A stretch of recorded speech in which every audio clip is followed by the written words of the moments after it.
Hello and welcome to this video on measures of effectiveness in critical appraisal.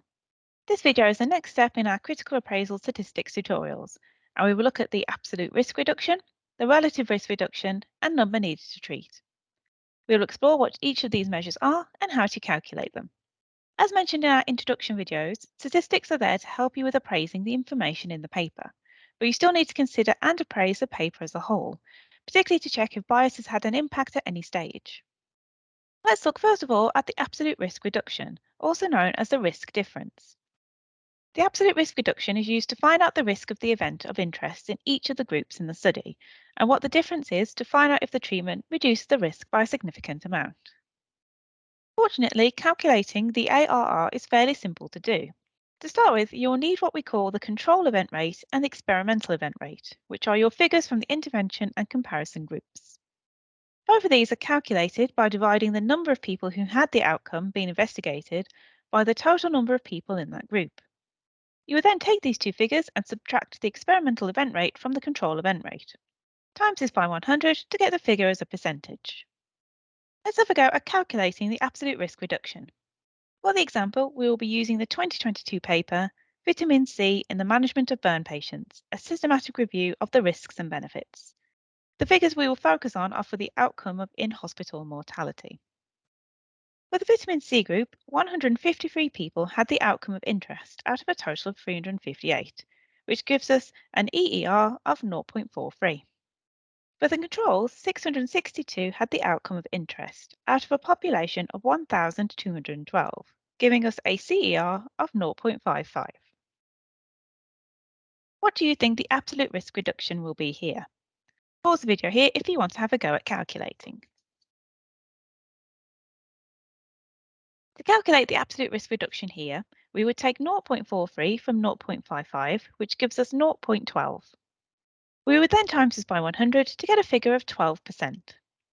Therefore, the absolute risk reduction is suggesting that vitamin C could help reduce the risk of in-hospital mortality for burn patients by 12%. Alternatively, you can calculate the ARR by multiplying the EER and the CER by 100 first, and then subtracting. For example, here we could say 55% take away 43% to get the 12%. Our second measure of effectiveness is the relative risk reduction, which is another way of looking at how much the risk of an event occurring has been reduced between the intervention and the comparison groups. To calculate the relative risk reduction, you will first need to have your risk ratio figure. You can find out more about risk ratios in part 1 of our Introduction to Critical Appraisal videos. To calculate the risk ratio, you would take the experimental event rate and the control event rate, but this time you need to divide the EER from the CER. You can then get the relative risk reduction by subtracting the risk ratio from the number 1. Times this by 100 to get your percentage. Going back to our example paper, let's think about what the relative risk reduction would be. Our EER is 0.43 and our CER is 0.55, which gives us a risk ratio of 0.78. What do you think the relative risk reduction is? Pause the video here to do your calculations. The answer is 22%. Here we took 0.78 away from the number 1 to give us 0.22. Multiplying this by 100 gives us 22%. Our final measure of effectiveness is the number needed to treat. This figure indicates to us how many people would need to be treated in order for one adverse outcome to be prevented. Typically, the closer this figure is to the number 1, the more effective the treatment is. To find the number needed to treat figure, you will need to have calculated the absolute risk reduction first. The equation for number needed to treat is 1 divided by the absolute risk reduction, then multiplying that figure by 100. You can alternatively use the calculation 100 divided by the absolute risk reduction. From our example paper, we already know that the absolute risk reduction is 12%. Therefore, our calculation here is 1 divided by 12. What do you think the number needed to treat is?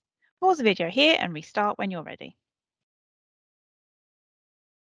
When we divide 1 by 12, we get the figure of 0.083.